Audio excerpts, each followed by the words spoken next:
بسم الله الرحمن الرحيم وما أبرئ نفسي إن النفس لأمارة بالسوء إلا ما رحم ربي إن ربي غفور رحيم وقال الملك ائتوني به أستخلصه لنفسي فلما كلمه قال إنك اليوم لدينا مكين أمين قال اجعلني على خزائن الأرض إني حفيظ عليم وكذلك مكنا ليوسف في الأرض يتبوأ منها حيث يشاء نصيب برحمتنا من نشاء ولا نضيع أجر المحسنين ولأجر الآخرة خير للذين آمنوا وكانوا يتقون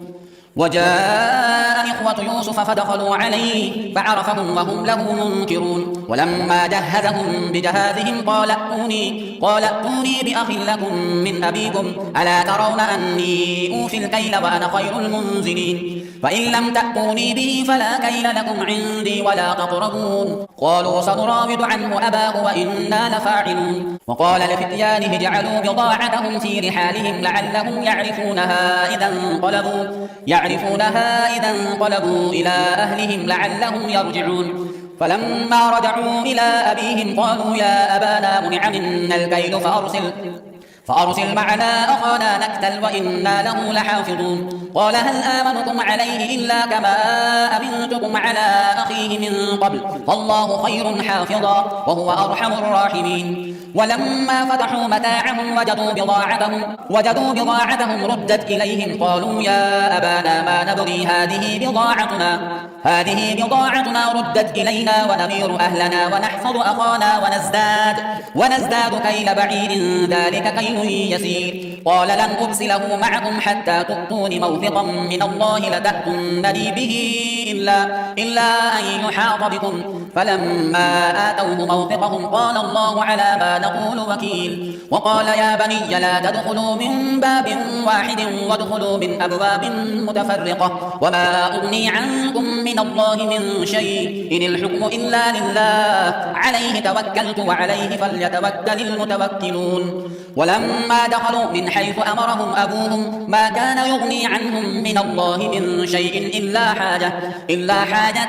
في نفس يعقوب قضاها وإنه لذو علم لما علمناه ولكن أكثر الناس لا يعلمون ولما دخلوا على يوسف آوى إليه أخاه قال إني أنا أخوك فلا تبتئس بما كانوا يعملون فلما جهزهم بجهازهم جعل السقاية في رحل أخيه ثم أذن مؤذن أيتها العير إنكم لسارقون قالوا وأقبلوا عليهم ماذا تفقدون قالوا نفقد صواع الملك ولمن جاء به حمل بعير وأنا به زعيم قالوا تالله لقد علمتم ما جئنا لنفسد في الأرض وما كنا سارقين قالوا فما جزاؤه إن كنتم كاذبين قالوا جزاؤه من وجد في رحله فهو جزاؤه كذلك نجزي الظالمين فبدأ بأوعيتهم قبل وعاء أخيه ثم استخرجها من وعاء أخيه كذلك كدنا ليوسف ما كان ليأخذ أخاه في دين الملك إلا أن يشاء الله نرفع درجات من نشاء وفوق كل ذي علم عليم قالوا إن يسرق فقد سرق أخ له من قبل فأسرها يوسف في نفسه ولم يبدها لهم قال أنتم شر مكانا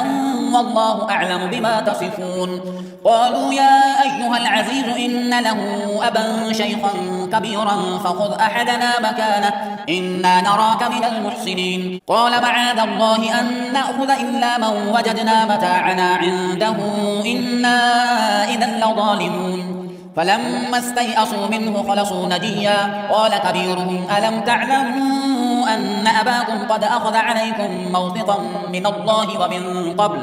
ومن قبل ما فرطتم في يوسف فلن أبرح الأرض حتى يأذن لي أبي أو يحكم الله لي وهو خير الحاكمين ارجعوا إلى أبيكم فقولوا يا أبانا إن ابنك سرق وما شهدنا إلا بما علمنا وما كنا للغيب حافظين واسأل القرية التي كنا فيها والعير التي أقبلنا فيها وإنا لصادقون قال بل سولت لكم أنفسكم أمرا فصبر جميل عسى الله أن يأتيني بهم جميعا إنه هو العليم الحكيم وتولى عنهم وقال يا أسفا على يوسف وابيضت عيناه من الحزن فهو كظيم قالوا تالله تفتأ تذكر يوسف حتى تكون حرضا أو تكون من الهالكين قال إنما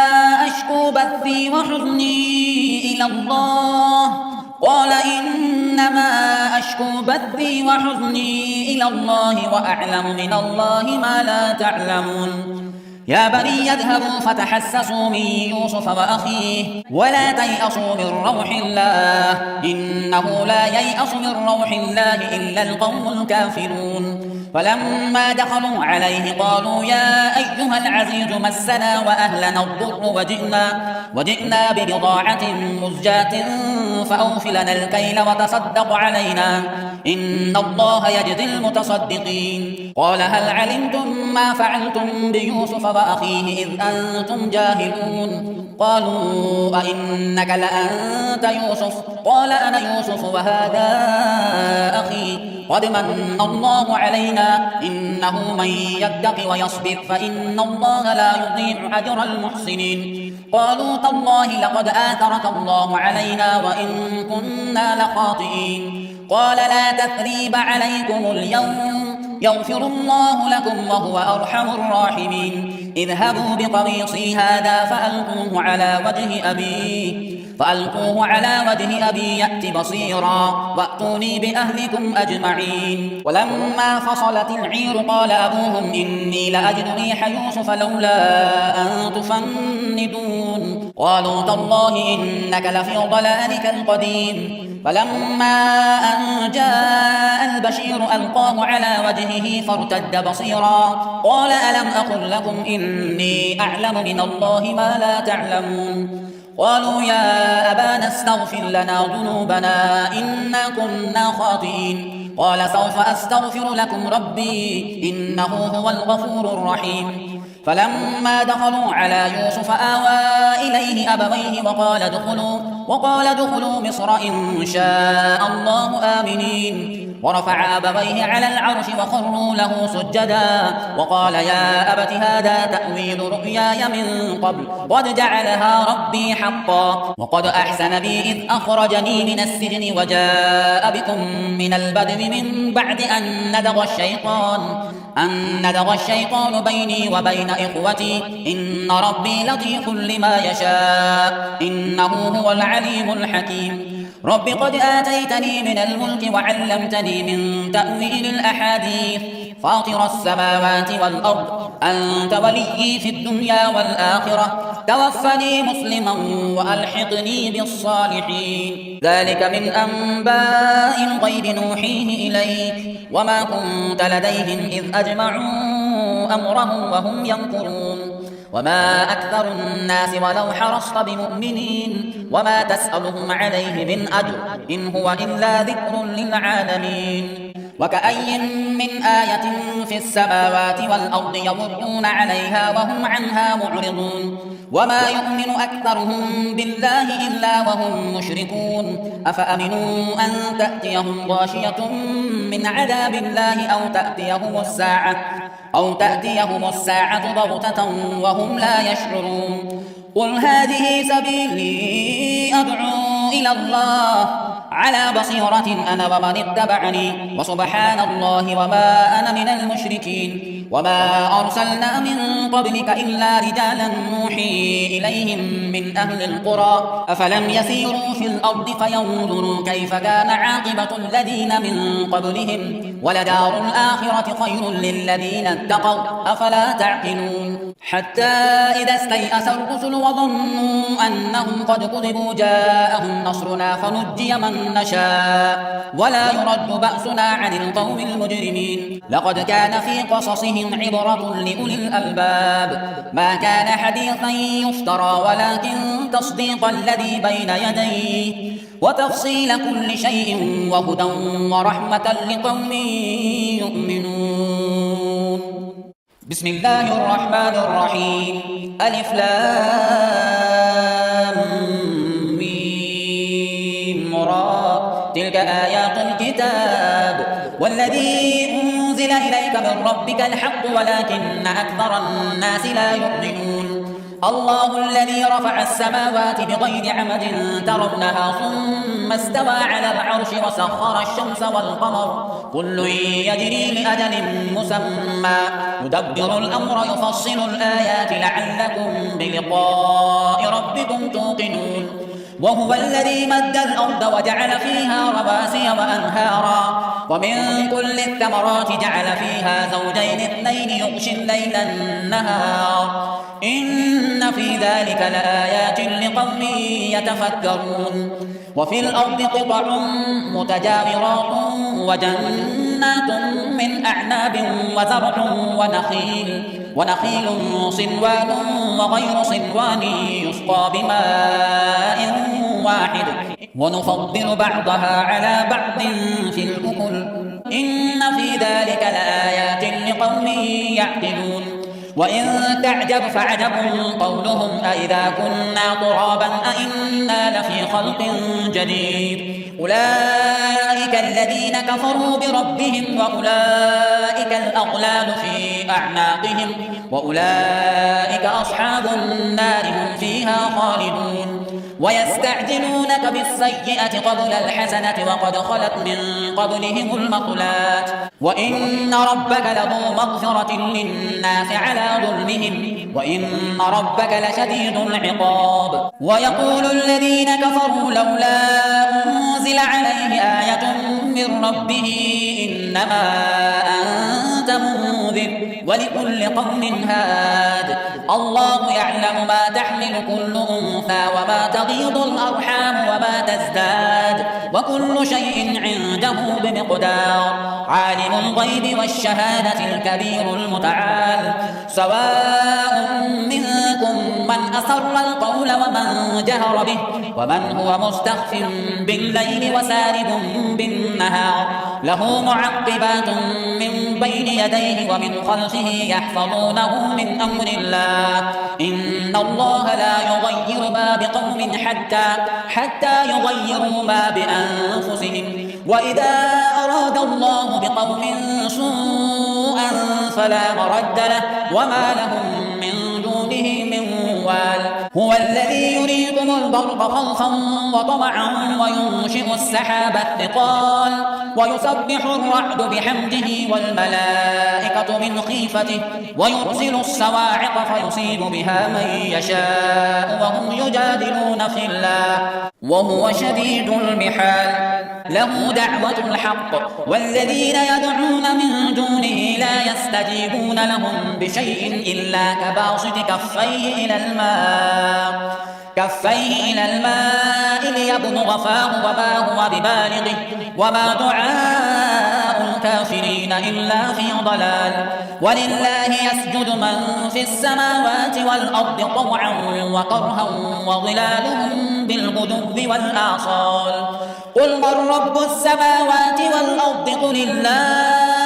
قل أفاتخذتم من دونه أولياء لا يملكون لأنفسهم نفعا ولا ضرا قل هل يستوي الأعمى والبصير أم هل تستوي الظلمات والنور أم جعلوا لله شركاء خلقوا كخلقه فتشابه الخلق عليهم قل الله خالق كل شيء وهو الواحد القهار أنزل من السماء ماء فسالت أودية بقدرها فاحتمل السيل زبدا رابيا ومما يوقدون عليه في النار ابتغاء حلية أو متاع زبد مثله كذلك يضرب الله الحق والباطل فأما الزبد فيذهب جفاء وأما ما ينفع الناس فيمكث في الأرض كذلك يضرب الله الأمثال للذين استجابوا لربهم الحسنى والذين لم يستجيبوا له لو أن لهم ما في الأرض جميعا ومثله معه لافتدوا به أولئك لهم سوء الحساب ومأواهم جهنم وبئس المهاد أفمن يعلم أنما أنزل إليك من ربك الحق كمن هو أعمى إنما يتذكر أولو الألباب الذين يوفون بعهد الله ولا ينقضون الميثاق والذين يصلون ما أمر الله به أن يوصل ويخشون ربهم ويخافون سوء الحساب والذين صبروا ابتغاء وجه ربهم وأقاموا الصلاة وأنفقوا مما رزقناهم سرا وعلانية ويدرؤون بالحسنة السيئة أولئك لهم عقبى الدار جنات عدن يدخلونها ومن صلح من آبائهم وأزواجهم وذرياتهم والملائكة يدخلون عليهم من كل باب سلام عليكم بما صبرتم فنعم عقبى الدار والذين ينقضون عهد الله من بعد ميثاقه ويقطعون ما أمر الله به أن يوصل ويفسدون في الأرض أولئك لهم اللعنة ولهم سوء الدار الله يبسط الرزق لمن يشاء ويقدر وفرحوا بالحياة الدنيا وما الحياة الدنيا في الآخرة إلا متاع ويقول الذين كفروا لولا أنزل عليه آية من ربه قل إن الله يضل من يشاء ويهدي إليه من أناب الذين آمنوا وتطمئن قلوبهم بذكر الله ألا بذكر الله تطمئن القلوب الذين آمنوا وعملوا الصالحات طوبى لهم وحسن مآب كذلك أرسلناك في أمة قد خلت من قبلها أمم لتتلو عليهم الذي أوحينا إليك وهم يكفرون بالرحمن قل هو ربي لا إله إلا هو عليه توكلت وإليه متاب ولو أن قرآنا سيرت به الجبال أو قطعت به الأرض أو كلم به الموتى بل لله الأمر جميعا أفلم ييأس الذين آمنوا أن لو يشاء الله لهدى الناس جميعا ولا يزال الذين كفروا تصيبهم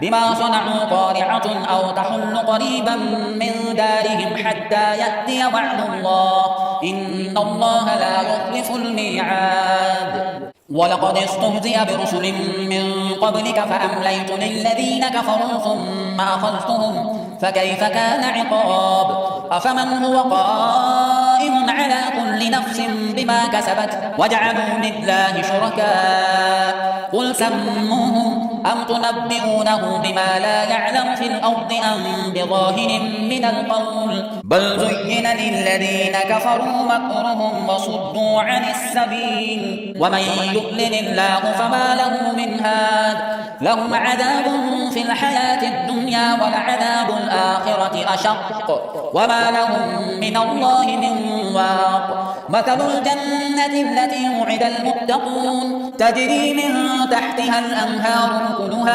أكلها دائم وظلها تلك عقبى الذين اتقوا وعقبى الكافرين النار والذين آتيناهم الكتاب يفرحون بما أنزل إليك ومن الأحزاب من ينكر بعضه قل إنما أمرت أن أعبد الله ولا أشرك به إليه أدعو وإليه مآب وكذلك أنزلناه حكما عربيا ولئن اتبعت أهواءهم بعدما جاءك من العلم ما لك من الله من ولي ولا واق ولقد أرسلنا رسلا من قبلك وجعلنا لهم أزواجا وذرية وما كان لرسول أن يأتي بآية إلا بإذن الله لكل أجل كتاب يمحو الله ما يشاء ويثبت وعنده أم الكتاب وإما نرينك نرينك بعض الذي نعدهم أو نتوفينك فإنما عليك البلاغ وعلينا الحساب أولم يروا أنا نأتي الأرض ننقصها من أطرافها والله يحكم لا معقب لحكمه وهو سريع الحساب وقد مكر الذين من قبلهم فلله المكر جميعا يعلم ما تكسب كل نفس وسيعلم الكفار لمن عقبى الدار ويقول الذين كفروا لست مرسلا قل كفى بالله شهيدا بيني وبينكم ومن عنده علم الكتاب بسم الله الرحمن الرحيم ألف لام را كتاب أنزلناه إليك لتخرج الناس من الظلمات إلى النور بإذن ربهم إلى صراط العزيز الحميد الله الذي له ما في السماوات وما في الأرض وويل للكافرين من عذاب شديد الذين يستحبون الحياة الدنيا على الآخرة ويصدون عن سبيل الله ويبغونها عوجا أولئك في ضلال بعيد وما أرسلنا من رسول إلا بلسان قومه ليبين لهم فيضل الله من يشاء ويهدي من يشاء وهو العزيز الحكيم ولقد أرسلنا موسى بآياتنا أن أخرج قومك من الظلمات إلى النور وذكرهم بأيام الله إن في ذلك لآيات لكل صبار شكور وإذ قال موسى لقومه اذكروا نعمة الله عليكم إذ أنجاكم من آل فرعون يصومونكم سوء العذاب ويذبحون أبناءكم ويستحيون نساءكم وفي ذلكم بلاء من ربكم عظيم وإذ تأذن ربكم لئن شكرتم لأزيدنكم ولئن كفرتم إن عذابي لشديد وقال موسى إن تكفروا أنتم ومن في الأرض جميعا فإن الله لغني حميد ألم يأتكم نبأ الذين من قبلكم قوم نوح وعاد وثمود والذين من بعدهم لا يعلمهم إلا الله جاءتهم رسلهم بالبينات فردوا أيديهم في أفواههم وقالوا إنا كفرنا بما أرسلتم به وإنا لفي شك مما تدعوننا إليه مريب قالت رسلهم أفي الله شك فاطر السماوات والأرض يدعوكم ليغفر لكم من ذنوبكم ويؤخركم إلى أجل مسمى قالوا إن أنتم إلا بشر مثلنا تريدون أن تصدونا عما كان يعبد آباؤنا فأتونا بسلطان مبين قالت لهم رسلهم إن نحن إلا بشر مثلكم ولكن الله يمن على من يشاء من عباده وما كان لنا أن نأتيكم بسلطان إلا بإذن الله وعلى الله فليتوكل المؤمنون وما لنا ألا نتوكل على الله وقد هدانا سبلنا ولنصبرن على ما آذيتمونا وعلى الله فليتوكل المتوكلون وقال الذين كفروا لرسلهم لنخرجنكم من أرضنا أو لتعودن في ملتنا فأوحى إليهم ربهم لنهلكن الظالمين ولنسكننكم الأرض من بعدهم ذلك لمن خاف مقامي وخاف وعيد واستفتحوا وخاب كل جبار عنيد من ورائه جهنم ويسقى من ماء صديد يتجرعه ولا يكاد يسيغه ويأتيه الموت من كل مكان وما هو بميت ومن ورائه عذاب غليظ مثل الذين كفروا بربهم أعمالهم كرماد اشتدت به الريح في يوم عاصف لا يقدرون مما كسبوا على شيء ذلك هو الضلال البعيد ألم تر أن الله خلق السماوات والأرض بالحق إن يشاء يذهبكم ويأتي بخلق جديد وما ذلك على الله بعزيز وبرزوا لله جميعا فقال الضعفاء للذين استكبروا إنا كنا لكم تبعا فهل أنتم مغنون عنا من عذاب الله من شيء قالوا لو هدانا الله لهديناكم سواء علينا أجزعنا أم صبرنا ما لنا من محيص وقال الشيطان لما قضي الأمر إن الله وعدكم وعد الحق ووعدتكم فأخلفتكم وما كان لي عليكم من سلطان إلا أن دعوتكم فاستجبتم لي فلا تلوموني ولوموا أنفسكم ما أنا بمصرخكم وما أنتم بمصرخي إني كفرت بما أشركتمون من قبل إن الظالمين لهم عذاب أليم. وأدخل الذين آمنوا وعملوا الصالحات جنات تجري من تحتها الأنهار خالدين فيها بإذن ربهم تحيتهم فيها سلام. ألم تر كيف ضرب الله مثلا كلمة طيبة كشجرة طيبة أصلها ثابت وفرعها في السماء تؤتي أكلها كل حين بإذن ربها ويضرب الله الأمثال للناس لعلهم يتذكرون. ومثل كلمة خبيثة كشجرة خبيثة اجتثت من فوق الأرض ما لها من قرار يثبت الله الذين آمنوا بالقول الثابت في الحياة الدنيا وفي الآخرة ويضل الله الظالمين ويفعل الله ما يشاء. ألم تر إلى الذين بدلوا نعمة الله كفرا وأحلوا قومهم دار البوار جهنم يصلونها وبئس القرار وجعلوا لله أندادا ليضلوا عن سبيله قل تمتعوا فإن مصيركم إلى النار قل لعبادي الذين آمنوا يقيموا الصلاة وينفقوا مما رزقناهم سرا وعلانية من قبل أن يأتي يوم لا بيع فيه ولا خلال. الله الذي خلق السماوات والأرض وأنزل من السماء ماء فأخرج به من الثمرات رزقا لكم وسخر لكم الفلك لتجري في البحر بأمره وسخر لكم الأنهار وسخر لكم الشمس والقمر دائبين وسخر لكم الليل والنهار وآتاكم من كل ما سألتموه وإن تعدوا نعمة الله لا تحصوها إن الإنسان لظلوم كفار.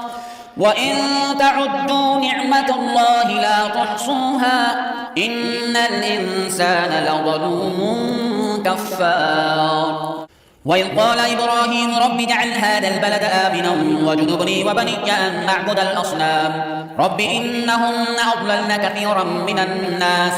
فمن تبعني فإنه مني ومن عصاني فإنك غفور رحيم. ربنا إني أسكنت من ذريتي بواد غير ذي زرع عند بيتك المحرم ربنا ليقيموا الصلاة فاجعل أفئدة من الناس تهوي إليهم وارزقهم من الثمرات لعلهم يشكرون. ربنا إنك تعلم ما نخفي وما نعلن وما يخفى على الله من شيء في الأرض ولا في السماء. الحمد لله الذي وهب لي على الكبر إسماعيل وإسحاق إن ربي لسميع الدعاء. رب اجعلني مقيم الصلاة ومن ذريتي ربنا وتقبل دعاء. ربنا اغفر لي ولوالدي وللمؤمنين يوم يقوم الحساب.